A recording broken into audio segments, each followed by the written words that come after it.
'n onbekende skrywer het een keer geskryf: as jy meer bevoorreg as ander is, bou 'n langer tafel, nie 'n hoër heining nie. Skryf dit neer en probeer om elke dag daarvolgens te leef. Wanneer God ons seën, is dit maklik om daarop te fokus om ons seëninge met hoër heininge te beskerm en te verdedig. Maar die Bybel leer ons iets beters. Soos God in Genesis 12 vers 2 vir Abraham gesê het: en ek sal jou 'n groot nasie maak en jou seën en jou naam so groot maak dat jy 'n seën sal wees. Ons word geseën sodat ons tafels langer kan maak en ander kan seën. En dan kan ons sien hoe God ons voorkamers weer vul sodat ons dit alles weer kan doen.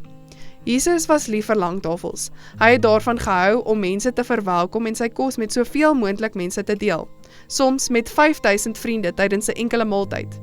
Volgens 2 Korintiërs 9 vers 6 en 8, en God het mag om alle genade oorvloedig oor julle te laat wees, sodat julle altyd in alle opsigte volop kan hê en oorvloedig kan wees tot elke goeie werk.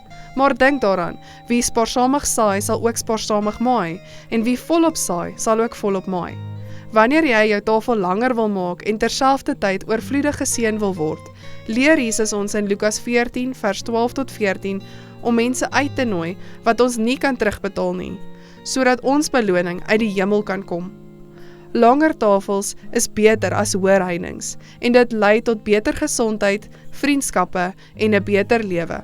Terwyl ons God se tiende van 10% en ons belofte offergawes teruggee, laat ons onsself laaste stel en God eerste.